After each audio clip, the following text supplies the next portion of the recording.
Facebook page जो है हमारा भारत में बैन हुआ। आपको क्या लगता है इससे पहले दिक्कत नहीं हो रही थी? लगातार स्ट्राइक्स आ रहे हैं, हमारा चैनल शैडो बैन कर दिया गया है और एक ही प्लेटफॉर्म नहीं, लगभग सारे पे मास रिपोर्टिंग एक तरफ से की जा रही है। आईटी ट्रोल्स महिलाओं के पीछे, खास तौर से महिला पत्रकारों के पीछे खुले में छोड़ दिए गए हैं। रेप थ्रेट्स दिए जाते हैं महिला पत्रकारों को।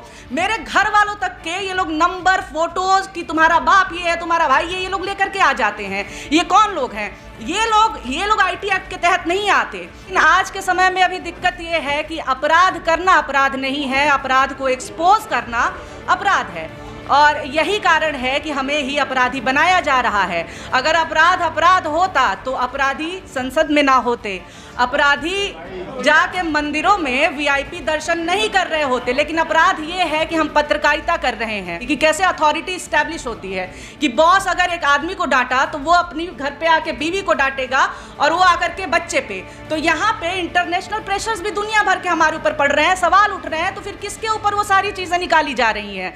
जनता के ऊपर निकाली जा रही है। किसी को कोई फिक्र नहीं है। वो अथॉरिटी जो इस्टेब्लिश करना है कि भाई कैसे कोई है जो ये नहीं कह रहा है कि ईरान के जबड़े से मोदी जी 22 जहाज छीन करके लेके आ गए। ये कौन लोग हैं जो नहीं कह रहे हैं कि हम लाहौर में घुस गए हैं? निसार तेरी गलियों पे मैं ए वतन, जहां चली है रस्म कोई सर उठा के ना चले।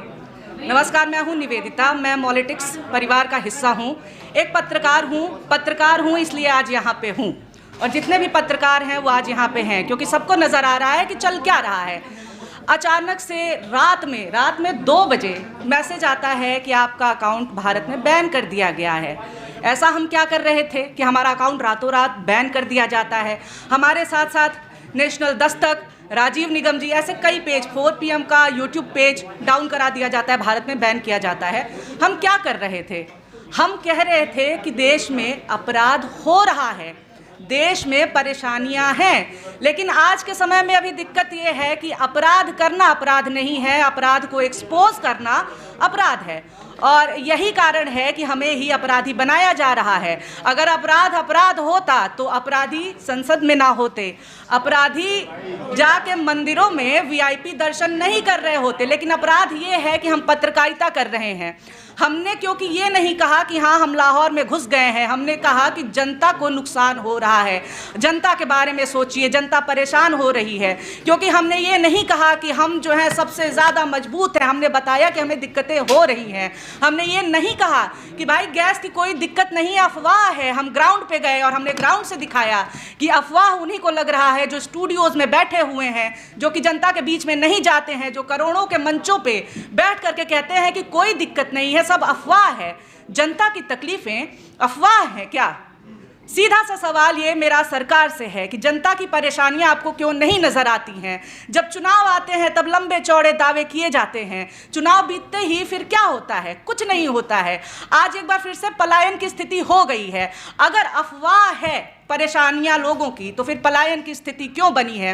कोई भी अपने घर से 10 कदम जा करके किसी भी एजेंसी पे चला जाए, किसी भी बस स्टेशन पे चला जाए, रेलवे स्टेशन पे चला जाए, उसे हकीकत नजर आ जाएगी। लेकिन ये लोग चाहते हैं कि ये हकीकत सामने ना आए। और मैं एक बार फिर से यही कहूंगी कि जब अपराध ना हो करके अपराध को एक्सपोज करना अपराध हो जाए, इसका मतलब है कि दिक्कत किसी अपराधी को ही हो रही है, कमान कहीं तो किसी गड़बड़ हाथ में है। वरना आप ये सोचिए कि बच्चों के सामने खेल दिखाने वाले बच्चों के अकाउंट से इतना कैसे डर जा रहे हैं कि 6-7 साल की बच्ची का अकाउंट बैन किया गया है भारत में। 6 साल की बच्ची का अकाउंट।